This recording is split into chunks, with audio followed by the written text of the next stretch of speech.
It's a new age. Human fetus are still in chicken stage.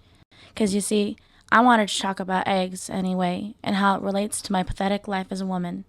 Yes, feelings. Sap, Sucker, stooge, self-hatred, self-destructive, chump, used, codependent, angry. maybe a little afraid. Huh? You can't do anything wrong because You learn from things a painful faux pas could pay off. this is art, not social commentary.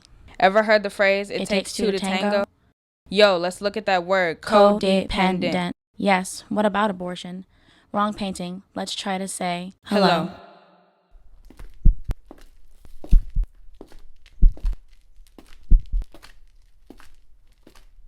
Hey, turn to your left. Look there. See her? That's Rachel. She was made by Greer Langton, an artist and transgender woman.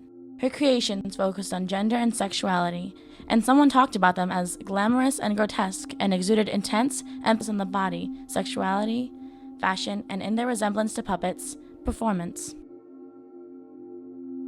Over here. There's this one piece by Nan Golden you've got to see. She really emphasizes spontaneous, sexual, and most of all, intensely personal situations in these photographs. She even described her art as a diary she lets people read. Her entire body of work has a very strong focus on taboo behavior.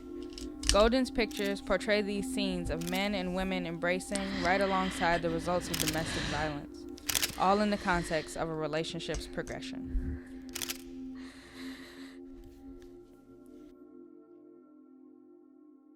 Can you just come this way? Yeah, right here. Because in this corner, there's a piece by Felix Gonzalez Torres, and it's a representation of his late partner, Ross Laycock, who died from AIDS. This work is a pile of candy that corresponds to what Ross's body weight was before he got sick. People are supposed to take a piece of candy, and the amount of candy decreasing over time matches Ross's own weight loss and suffering before his death. The powerful presence of death in Portrait of Ross has completely changed Gonzalez Torres' art and career, and it started a fascinating public conversation on grief. Moving along. There's so much to see, and it's all so interesting, I swear. Barbara Kruger is known for photo and text-based art, and her deal is that she analyzes and takes apart these commercial images. She used to be a graphic designer, and 1940s and 50s advertising and pop culture is a big part of her work. It's all about power, gender, and womanhood, and how women were portrayed by the media over the years. Something she said about this is, I'm interested in how identities are constructed, how stereotypes are formed, how narratives sort of congeal and become history.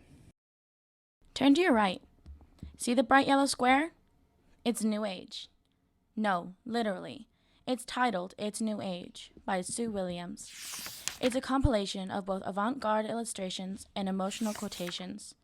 The center of the piece reads, "One thing I've gotten with age is free to choose. I have choices. I choose and trust my instincts. I chose yellow. I'm not sorry.